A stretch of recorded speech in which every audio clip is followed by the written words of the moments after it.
Bonjour à tous.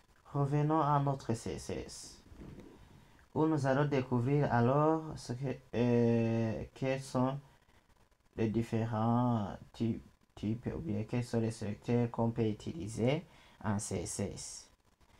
Nous allons demander à notre chat GPT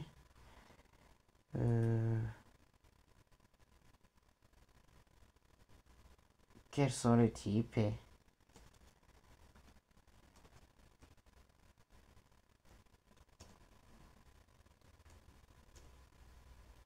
quels sont les types de sélecteurs en CSS.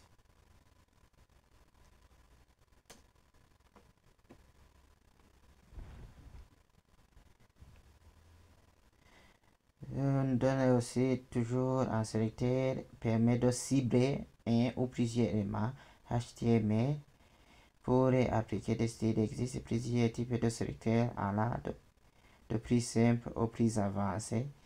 Donc, il existe beaucoup de sélecteurs qu'on peut utiliser. Le sélecteur de type P, quand on veut définir, on veut cibler les paragraphes.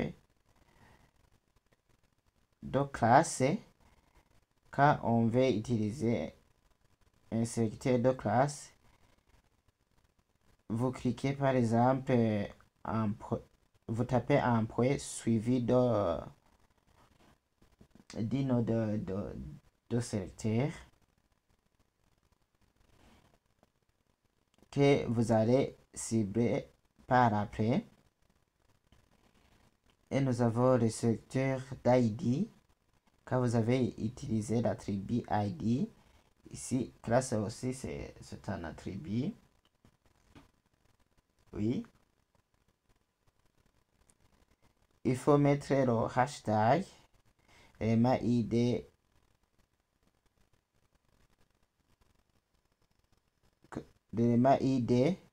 qui doit recevoir alors le nom du sélecteur que vous avez utilisé.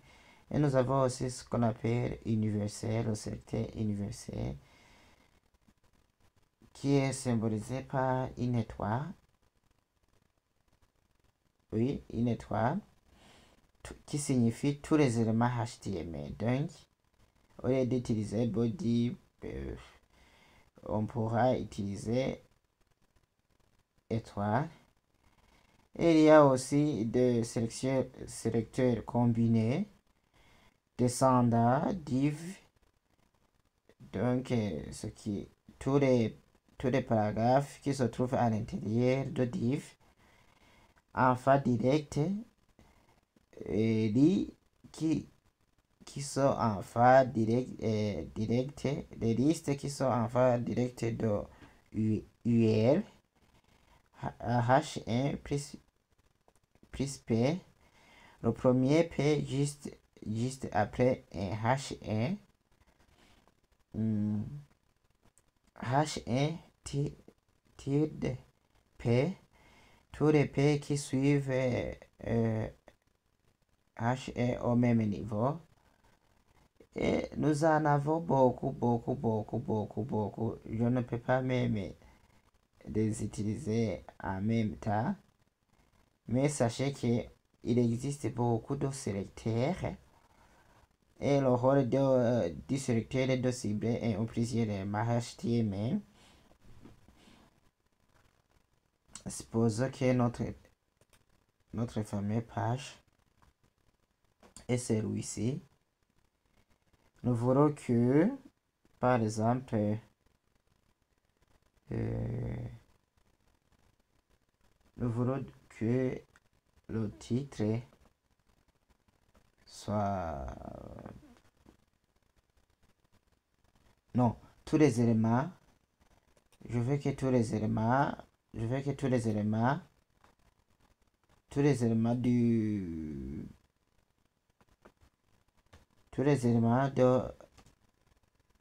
de notre page. Je vais cibler tous les éléments de notre page et je vais le donner comme taille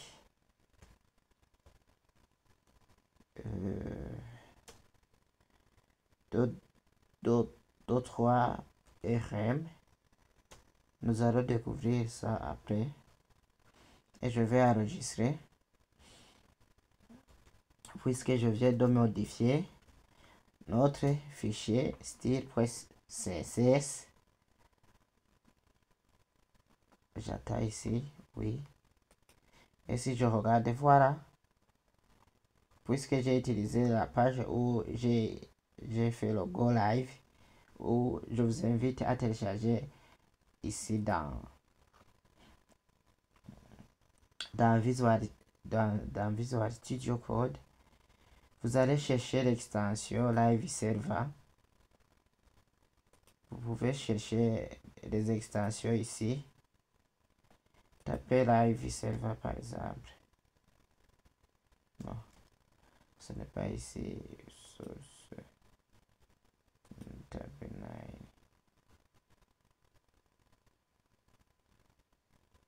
Ici, vous allez trouver un onglet, mais oui, je le vois. Vous allez, c'est une extension qui va vous permettre à chaque fois vous enregistrer. Vous voyez ce qui se trouve à l'intérieur. On appelle ça le live server. Non, ce n'est pas live page.php, c'est celui-ci. Live server. Vous voyez qu'il est installé. Et on dit launch development live server. Celui-ci nous permet à chaque fois vous faites enregistrer votre fichier, la page va s'actualiser sans se passer si cette flèche qui permet d'actualiser la page. Et je disais alors que j'ai donné par exemple un élément, j'ai utilisé le sélecteur universel où j'ai ciblé tous les éléments de notre page. Je les ai ciblés et je les ai donnés comme taille 3 RM. Ça, je vais changer, je vais donner un RM. Nous allons découvrir ça après. Et j'actualise. Non, ça a actualisé directement puisque j'ai fait le live server. Et voilà, alors nous venons de découvrir certains secteurs qu'on peut utiliser. Merci, on se retrouve pour une nouvelle vidéo.